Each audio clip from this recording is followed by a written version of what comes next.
म पनि हुँ यो देशको एउटा चरा, यही देशको एउटा रुखमा बनाएको छु मैले आफ्नो गुण। म उड्छु यहीँको खुल्ला आकाशमा, म यहीँ काट्छु आफ्नो बचेरा र हुर्काउँछु। तर किन भइन म यो देशको राष्ट्रिय चरा? के राष्ट्रिय चरा हुन डाँफेको जस्तै रङ्गीन प्वाख नै हुनुपर्छ? के मयूरले झैँ रङ्गीन प्वाखहरू फिजालेर दर्शकका लागि नाच्नै पर्छ? के कोइलीको झैँ मधुर आवाजमा गाउनै पर्छ? तिमीलाई घृणा लागे पनि मेरो निखर कालो रङ यो देशका अनेकौं रङहरूमध्ये एउटा रङ हो। तिमीलाई बोजिलो लागे पनि मेरो पहिचान म यो देशका अनेकौं पहिचानहरूमध्ये एउटा पहिचान हुँ। मेरो पनि दाबी छ म यो देशको राष्ट्रिय चरा हुँ। सुनकै पिंजडामा थुनिए पनि गाउँदिन म तिम्रो लागि गोपी कृष्ण कहू। म होइन तिम्रो शान्तिको प्रतीक परेवा, म होइन तिम्रो भ्यालेन्टाइनको प्रतीक जोडी चखेवा, म केही पनि होइन तिम्रो लागि, तर कालो र लामो पुच्छर भएको कुरूप नै सही। म यो देशको एउटा चरा हुँ। मेरो पनि दाबी छ म यो देशको राष्ट्रिय चरा हुँ। यो देशलाई हुरीले उडायो भने खस्नी छ मेरो गुण पनि रुखबाट र मर्ने छन् मेरा बचेराहरू। यो देशमा सूर्य मर्यो भने मेरो पनि अन्त्य हुनेछ त्यस दिन। म यो देशका लागि दिन सक्छु मेरा सबै प्वाखहरू। बरु तिमी जान सक्छौ बसाई सरेर अर्कै टापुमा। म भनी कालो र लामो पुच्छर फिरफिर हल्लाउँदै चिरबिराइरहनेछु यही देशको गीत। यही देशको एउटा रुखमा बनाएको छु मैले आफ्नो गुण। म उड्छु यहीँको खुल्ला आकाशमा, म यहीँ काट्छु आफ्नो बचेरा र हुर्काउँछु। तर किन भइन म यो देशको राष्ट्रिय चरा? चिबे चरा मेरो तेस्रो कविता कृति हो। योभन्दा अगाडि वर्जित अवशेष 2063 सालमा प्रकाशित भएको थियो। त्यसपछि 2066 सालमा धारिला मानिसहरू र यो 2078 सालमा चिबे चरा लिएर म पाठकहरू समक्ष उपस्थित भएको छु। चिबे चरामा यो बीचमा एक दशकभित्र लेखिएका 50 वटा कविताहरू सङ्कलित छन्। खास गरी चिबे चरा पहिचानसँग सम्बन्धित कविताहरू, देश सम्बन्धी कविताहरू र केही बाहिरी कविताहरू, गीत सम्बन्धी कविताहरू, धेरै विविध खालको कविताहरू मैले यहाँ पस्किएको छु। पढेर सुझाव दिनुहोला भन्ने अपेक्षा पनि मैले गरेको छु। 2062-63 को जनआन्दोलनपछि विभिन्न मुद्दाहरू नेपालमा उठे। ती मुद्दाहरू विभिन्न आफ्नो पहिचानका कुराहरू, महिलाका कुराहरू, दलितका कुराहरू, जो हेपिएका थिए, जो तल थिए, तिनीहरूको पक्षमा विभिन्न आन्दोलनहरू भए। ती आन्दोलनलाई कसरी सम्बोधन गर्न सकिन्छ त? त्यो आन्दोलन के हो त?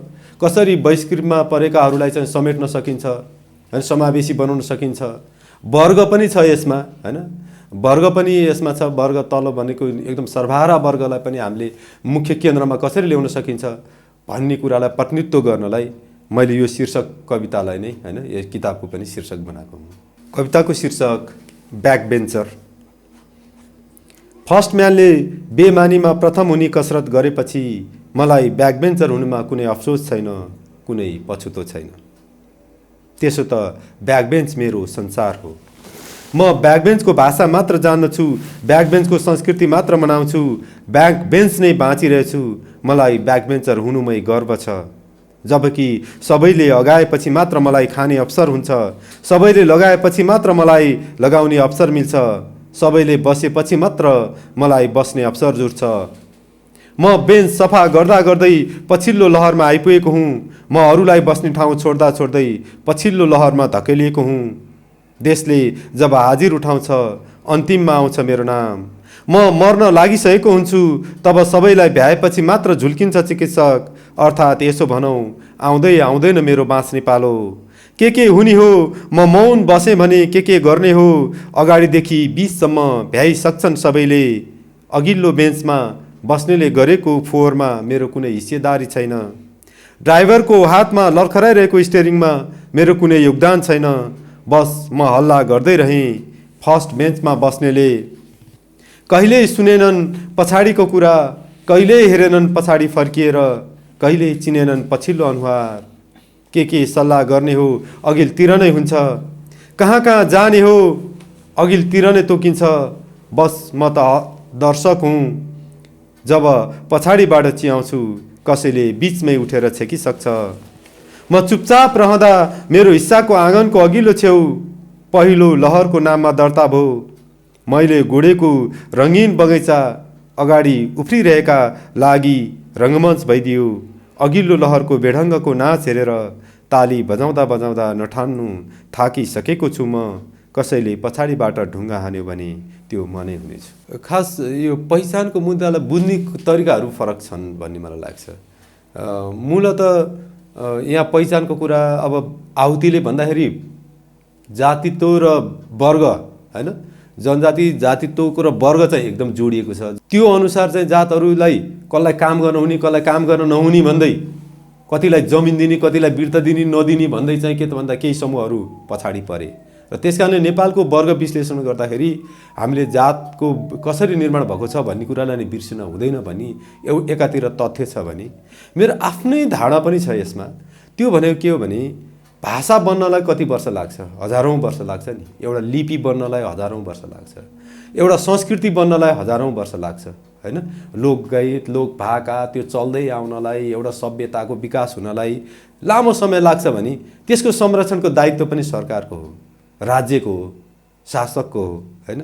जब तिनीहरूलाई नै चाहिँ लोप होस् भनेर छोडिन्छ त्यो त गलत कुरा हो नि।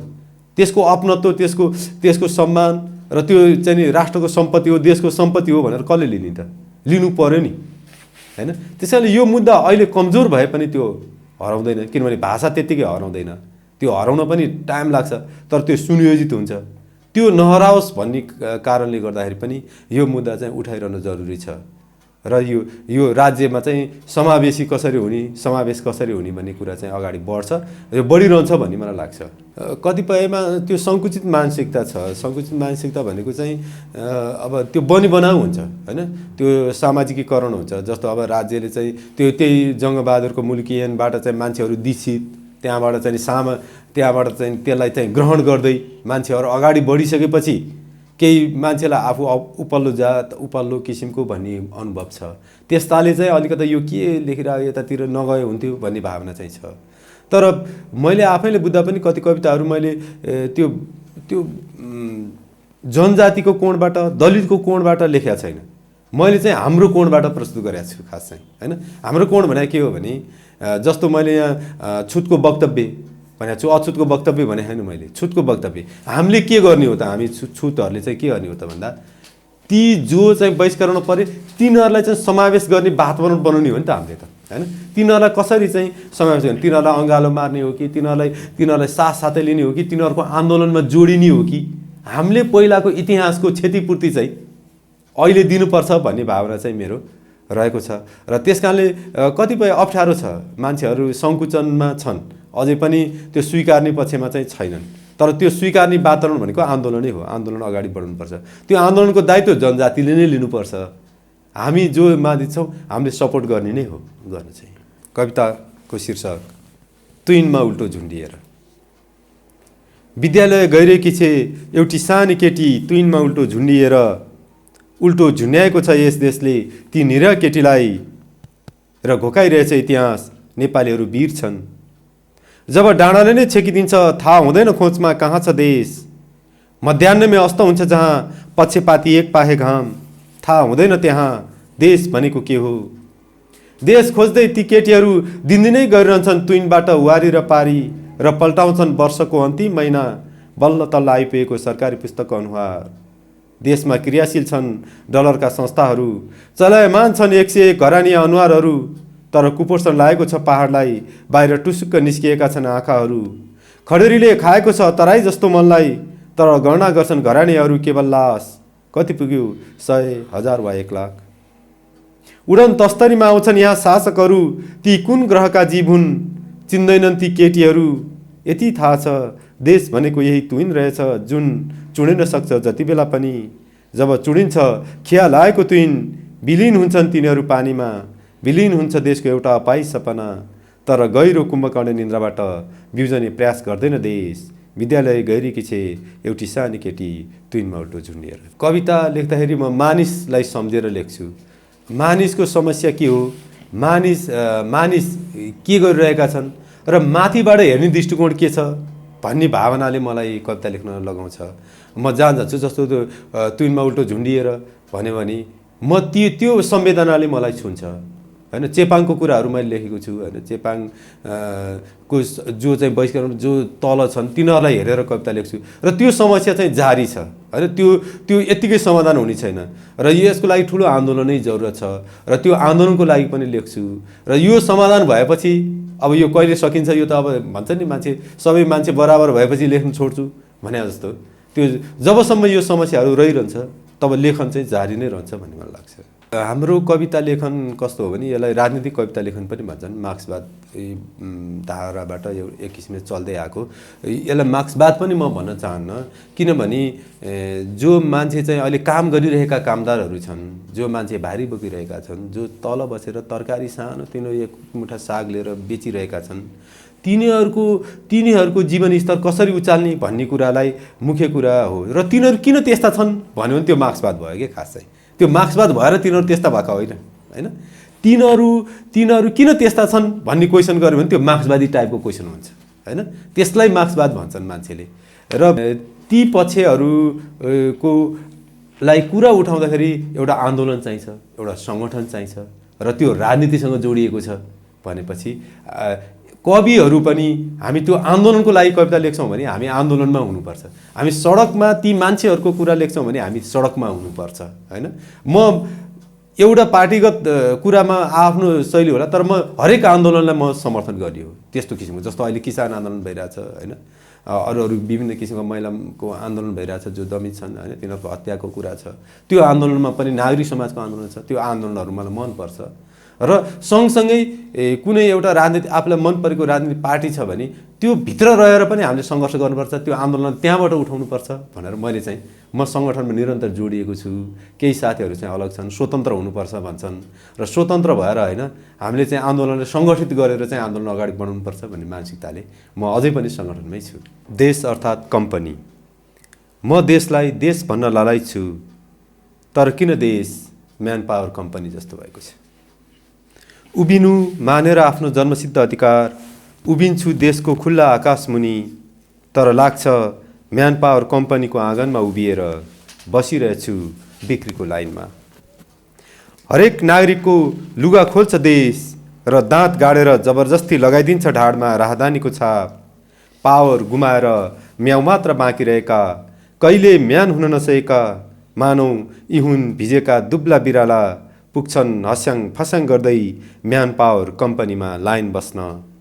कहिल्यै सँगै पर्न दिएन कम्पनीले म्यान र पावरलाई, मालिककै हातको मसल भइरहेछ पावर, एउटै छ मालिक यहाँ तर को हुने मालिकको जुत्ता, चलिरहेछ हिंसक जुहारी।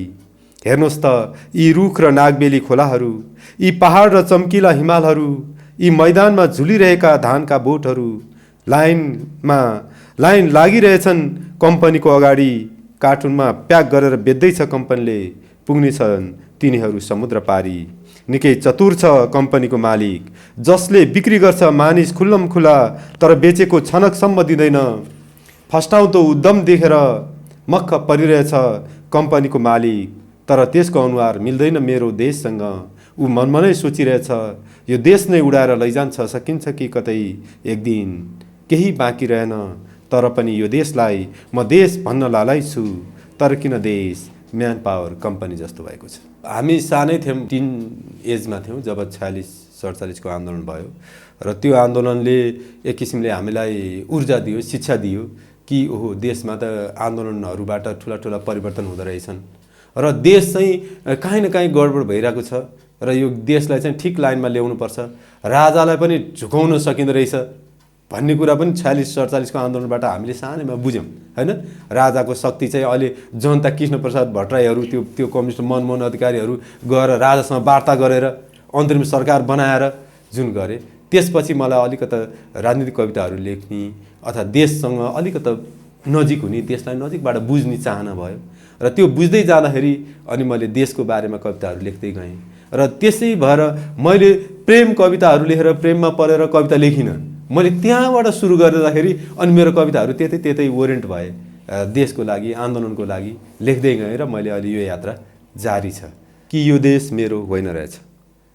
सानोमा जब म देश पढ्थेँ मलाई देश मेरै जस्तो लाग्थ्यो, सालको पात बजाउँदै देश गाउँदा देशलाई बोलाइरहेछु लाग्थ्यो, बाटोमा उफ्री हिँड्दा देशलाई दुख्छ जस्तो लाग्थ्यो, पहिरो गएर देश भत्किँदा आफ्नै अनुहार चुइटिए चाहिँ लाग्थ्यो। कुत्सित समयले मेरो अनुहारमा खग्रास खसालेपछि मैले देशलाई पुकारेँ, तर देश त धेरै धेरै दूर रहेछ। आमाको छातीमा दुष्ट दाँत गाडिएपछि फेरि देशलाई सम्झेँ, देश त कसैको औँलामा घुमिरहेको रहेछ, यो देश मेरो होइन रहेछ। नागरिकताको चिरकटोमा देशको रातो हस्ताक्षर खस्नु अघि हजार प्रश्न झेलेको छु। मेरी बहिनी शमसाझै हतार हतार घर फर्किँदा छाया जस्तो देशले पिछा गर्दै तर्साएको भेटेको छु। मेरो बच्चाले पढ्ने किताबको देश र माथिका बच्चाले पढ्ने किताबको देश फरक फरक रहेछ। यो देश मेरो भइदिएको भए म र मेरो इतिहासमाथि यसरी छेडखानी गर्ने थिएन। म हजार हन्डरले पछारिँदा यो देश यसरी हाँसिरहने थिएन। म एक टुक्रा रोटीका लागि रोइरहँदा यो देश भोजमा नाचिरहने थिएन। यो देश कि यो मधेस मेरो होइन रहेछ। मेरो भइदिएको भए एक पसर नुनका लागि मेरा आफन्त अकालमै मर्नुपर्ने थिएन। रुखका हाँगा हाँगामा निर्बल मानिसहरू लट्किनु पर्ने थिएन। निषेधित क्षेत्र भन्दै मेरो घाँटी अठ्याउन राजा महाराजाहरू आउने थिएनन्। म आफ्नो भाषामा केही बुझाउन खोज्छु, देश बुझ्दिन भन्दै अर्कै भाषामा सम्झाउन खोज्छ। मेरो अनुहारको बनावटमा देशलाई शङ्का छ। मेरो उपस्थिति कि यो देशलाई असजिलो लाग्छ, कि मेरो वासस्थानलाई रेखा कोरेर बाहिर पारिएको छ। म यहीँ जन्मिएपछि, यहीँको माटो बुक्किएर हुर्किएपछि के मैले मेरो देशलाई मेरो भन्न पाउँदिनँ? दोस्तहरू, म देश खोज्न सडकमा आएको छु। म बाहिरतिर बस्दाखेरि म कवि हुँ भनेर मलाई म झटपट्टि भन्दिनँ भन्न चाहिँ, होइन। तर भित्र चाहिँ मसँग कविता चाहिँ धेरै छ। जस्तो म बसेँ भने म आफ्नै कविताहरू पनि पढ्दाखेरि त्यो मान्छेलाई, त्यो मान्छेको सम्बोधन भयो कि भएन, मैले लेख्ने कुरो लागेको कुरो आयो कि आएन, आयो भने अलि आनन्दित हुने, ओहो मैले त्यो बारेमा लेख्न लागेको थिएँ, यो कुरा मेरो सम्बोधन भयो, विषयवस्तु छोयो, होइन। जस्तो चेपाङकै बारेमा लेखेँ भने त्यो आयो, होइन। ब्याकबेन्चरको बारेमा लेखेँ भने त्यो आयो, होइन। ब्याकबेन्च आयो कि आएन भन्नेतिर ध्यान दिँदा हुँदै मलाई त्यसमै त्यही मजा लाग्छ। त्यो मान्छेहरूको त्यहाँ विभिन्न मान्छेहरू बोल्छन् र त्यो बोली मलाई मनपर्छ। त्यस कारणले मैले कविता छोड्न नसकेको कारण त्यो पनि हो, होइन। विभिन्न कुराहरूलाई सम्बोधन गर्छु र त्यो सम्बोधन चाहिँ कवितामा चाहिँ ठिक छ, यो चाहिँ आयो, एकदम राम्रोसँग आयो, अथवा ल्याउने प्रयासमा म जहिले नै हुन्छु भनेपछि मैले कविता छोड्न नसकेको कारण त्यो पनि हो। नत्र भने त्यो आउन नसके ल ठिकै छ कविता भने, कविताले एउटा आन्दोलनको रूपमा बुझेर पनि मैले कविता नछोडेको हो र त्यो मान्छेसँग जोडिएको छ भनेर पनि मैले नछोडेको हो, होइन। त्यस कारणले म मान्छेसँग छु, आन्दोलनमा छु भने कविता पनि सँगै छ भनेपछि मैले यो छोड्न नसकेर कवितालाई निरन्तर यसलाई समृद्ध बनाउने, यसलाई बलियो बनाउने भन्ने बारेमा चाहिँ म लागिरहेकै छु। गीत रोकिएको बेला, पूर्णविराम, यति बेला फेरि रोकिएको छ गीत। ढिक्का ढिक्का आँसु देख्छु सीताका चम्किला आँखामा, गुमाएको हात हेर्दै रोइरहेछ आरो पनि। पूर्णविराम, यति बेला फेरि रोकिएको छ गीत। तातो तातो सडकमा गीत गाउँदै हिँडेका ती रक्तिम दिनहरू फेरि आउने हुन् या होइन? चिन्ताग्रस्त छन् माइला लामा, घाँटी अवरुद्ध छ विद्रोही गायकको, फेरि नाच्न पाइने हो या होइन? घर फर्केकी छिन् सुषमा पनि। चिसो न चिसो झुपडीमा थुनिएका छन् खुसीराम, उनलाई बनाइएको छ दुःखराम। पूर्णविराम, निकै कष्टकर हुँदो रहेछ गीत गाउन छोडेर रोइरहेका गायकहरू हेर्न। अरू कसैले होइन, आफ्ना भन्नेहरूले नै सडकमा फ्याँकेर कुल्चिरहेछन् गीतलाई, बिर्सिरहेछन् गीतको आगोलाई। त्यसैले रोइरहेछ गीत स्वयं, रोइरहेछन् गायकहरू। गायक रुनु शुभ खबर होइन पूर्णविराम। सन्नाटा छ केवल सन्नाटा, चुपचाप फ्रिज भएको छ बयली बतास। चुपचाप छन् रुखका पातहरू, देखिँदैन पानीमा नदीमा पानीको गति, सुनिँदैन चराको चिरबिर। पानीको सट्टा किसान रगतले सिन्चिरहेछन् खेतबारी, रगतले भिजिरहेछन् भरियाका जिउ, किनकि रोकिएको छ गीत। केही क्षणका लागि भए पनि पराजित भएको छ गीत। फेरि कहिले गाउलान् गायकहरूले आँखाबाट ज्वाला निकाल्दै गीतहरू, फेरि कहिले नाच्ने होलान् भारी बिसाएर भरियाहरू, फेरि कहिले देख्न पाइने हो सडकमा लामबद्ध जोसिला गायकहरू। पूर्णविराम, तिमी कहाँ छौ? यति बेला फेरि रोकिएको छ गीत। धन्यवाद।